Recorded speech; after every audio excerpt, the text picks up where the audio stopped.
Old Trafford this evening. How impressive were Manchester United this evening, Niall? Very good. A real mature performance, and I think having had the result they had last week and the performance in Paris, to do that tonight and to rubber stamp their authority on the group, I think these are two big results for the manager. He can be very happy with himself, first of all, with his players. This thing is going the right way, and you know, for the little amount of time this guy was on the pitch, the impact he had was incredible. But the feeling now in the dressing room must be great at Manchester United. You know, for too long they've been worrying and wondering what they are and trying to find it right, but they've got it on the right groove. And that performance tonight was as mature as a performance as I've seen from Manchester United since the heydays. Brilliant stuff from that man and Marcus Rashford. How bad were the opposition though? How disappointing were they given what we were expecting from them? Yeah, you said to me about 5-10 minutes into the second half, what way do you see this going? And I thought United would see it out, but there's no way I thought it'd be that comfortable. I thought they capitulated. Leipzig, he'd be very disappointed. He's renowned for his tactics and how he tweaks things and how he tries to see the faults in the opposition. They folded. Didn't show much. No, folded. Showed, look, strength of the two benches. Rampant. Arise, Sir Marcus. Never mind that MBE. Marcus, the man for Manchester United this evening. 3 goals in 18 minutes for the young United striker and a comfortable 5-0 win for United. A very impressive one indeed, as they make it 2 wins out of 2 in Group H. And here is the picture in the group after that. 6 points for United. Brilliant start altogether when you think of last week's win away in Paris. And they're out clear of PSG, who had a 2-0 win in Istanbul in the early game today. The goals from that one in our highlights programme after this.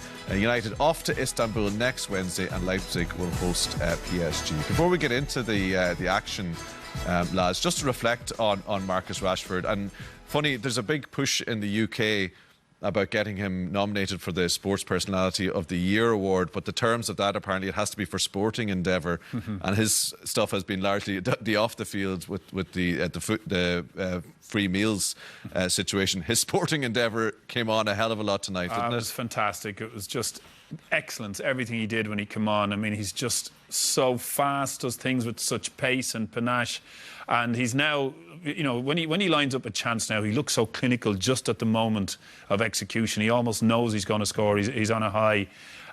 Can't praise him enough. The man has he has shown millions of people what life is all about off the pitch, and how we, you know, the people of England can improve themselves by pushing government into doing things. You know, it's phenomenal that he's using his skills, his ability, and the gift that he's been given to do more than just you know, take the glory himself. It's a phenomenal thing to do. I don't know the guy. I'm so proud of him. Proud that football has him. Yeah, he's struck at people's basic sense of humanity, hasn't he? You know, yeah, he absolutely has. And to go and see him score a hat-trick in a Champions League game is great, because it means that you know, this is more than just a guy looking for a bit of attention. This is a top footballer, possibly one of the best players in the world right now. And for him to be doing what he's doing at such a young age and understand and be so close to what ordinary supporters think and feel, and for him to try and help them, it blows me away. I'm made up for him. He's a superstar. Very impressive young man.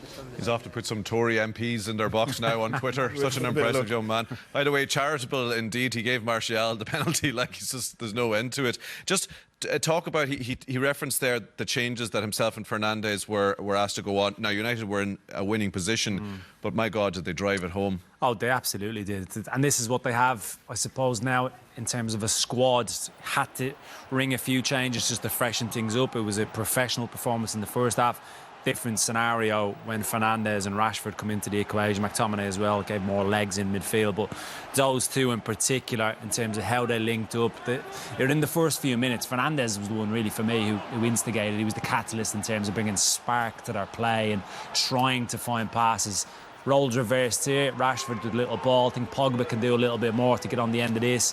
Movement needs to be better, but gave them another dimension, and this ball now is just outrageous. Oh yeah, and he sees it. Like as this ball comes to him, he's had a little look. We used to speak about Paul Scholes and how he could see things develop in pictures and around the corner. And that's exactly what Bruno Fernandes saw there. He knew he's onside here. I'm going to play this ball, and it's one of the best balls we've seen all season. And after that, I mean, we have to say as well, Leipzig's defence had capitulated by this stage and they were making all sorts of errors.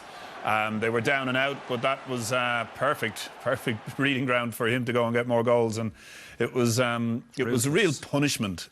What happened, Leipzig there, and what has happened to them? I mean, if you look at their season so far, they're top of the Bundesliga. They're unbeaten in their games up to now. Reached the Champions League semi-final in the summer. I mean, my God, they fell apart. They fell apart, but you must give Manchester United credit for that. You know, that's the first thing. And in terms of the team itself, I'm sure you'll hear the manager say, "Oh, we're tired. We've playing many games." But I just felt when they kind of were fighting hard to get something in the first half, and they were just meeting a block in the final third of the pitch and couldn't get past that, they had to do something different. And Sabitzer came on the pitch. He changed the game because United totally dominated straight afterwards. And then what you had then when the second goal went in, you had. I was really disappointed with Upamecano. He came here. We spoke about him beforehand, talking, as you said in the papers in the UK, that Man United were going to buy him at the end of the season. You wouldn't touch him on tonight's performance because not only did he not dominate as a Here's the scouting report. Oh, okay, yeah. So there you see, he gives the ball away there early on in the half. That's first 10 minutes in, doesn't get back. So that's a pretty bad start, but they get away with it. He's good at this. He can make his way out, and he can look at places. He can get by people. He's a bit unlucky. If he gets that right, there's a really good chance there. So there's some good things we like. And this was early in saying, I love this. This is against Wan-Bissaka. He brushes him aside and brings him out and say, hey, do you know what? This fella looks good. He looks really good. And now we're going to see very quickly the downside. So the ball is chipped out. Just keep an eye on him there. Look at him trotting back. Here's your centre-half at Old Trafford against Manchester United in the Champions League. Keep an eye on him. The referee is sprinted by him at this stage. He'll come back into the picture eventually. You can see as all his other players are trying really hard. Just wait. Here he is. Oh, still doesn't manage to get to it. He's still trotting back in. Have a look there at Donny van de Beek. He doesn't even try and go and get him because that ball could rebound to him and score. And you know what? That told me something, that he ain't a proper defender. Because if he was a proper defender, he would be bursting a gut. And there he is, giving it away at the end. He's gone at this stage, but mistakes happen, don't they? Yeah. Like in the first half, Greenwood, the goal, mistakes happen. That's split-second decisions. The run of a really good, clever centre forward, no problem. The passes that you give away again, he's encouraged to play in that way. You've got to accept that. But that reaction.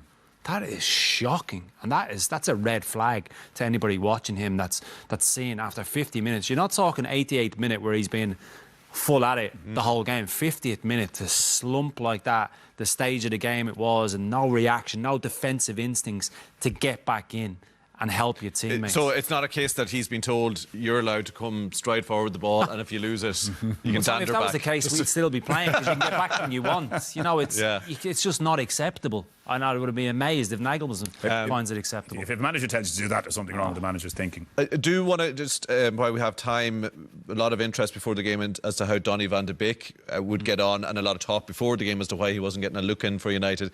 It was difficult for him this evening, was it, Keith, to make an impression? Yeah, Is that your view? I thought so. I was hoping he'd do well. I think we're both fans of what he has in his locker. The career hasn't started the way he would have wanted. You can see the positions he's picking up here, edge of the box.